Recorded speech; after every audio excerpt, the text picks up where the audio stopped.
swinging it back around to the long lost 90s again this week. Remember the band James?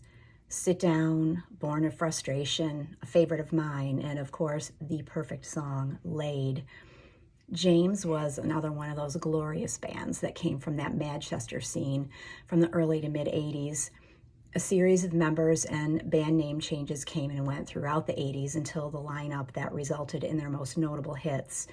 The name James, taken from original band member, bassist Jim Glennie, who ironically never went by the name James, was eventually settled upon, and Tim Booth was discovered by Glennie and Paul Gilbertson at a disco of all places, and he was first brought in as a dancer and then promoted to lead singer. Sit Down appeared on the band's third album, Gold Mother, in 1990. Born of Frustration was from the fourth album, Seven, and peaked at number 5 on the U.S. Billboard Modern Rocks Tracks in 1992. Laid, the title track from the album of the same name, reached number 3 on that same chart the following year, due in large part to heavy rotation on college radio stations. It reached 61 on Billboard's Hot 100 and is probably their best-known song. It was originally intended as a throwaway B-side until legendary producer Brian Eno convinced them that it could be a hit.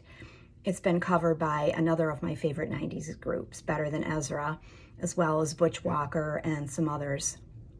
Laid was the perfect song for 20-somethings in 1990. Not yet adults, but not kids either. The story, the lyrics, Tim Booth's falsetto, also yummy and relatable. The guitar intro, and then that intense drum part that sends you right into the first verse. The bed is on fire with passionate love. The neighbors complain about the noises above. And then it's repeated before the second verse. My therapist said not to see you no more. She said, you're like a disease without any cure. Tension, obsession, messing around with gender roles, trying to break the hold that someone has on you, but eventually not being able to because the lust keeps pulling you back together. Those days, am I right? I have said this repeatedly. Some of the best music came out of the 1990s and unfortunately seems totally forgotten today.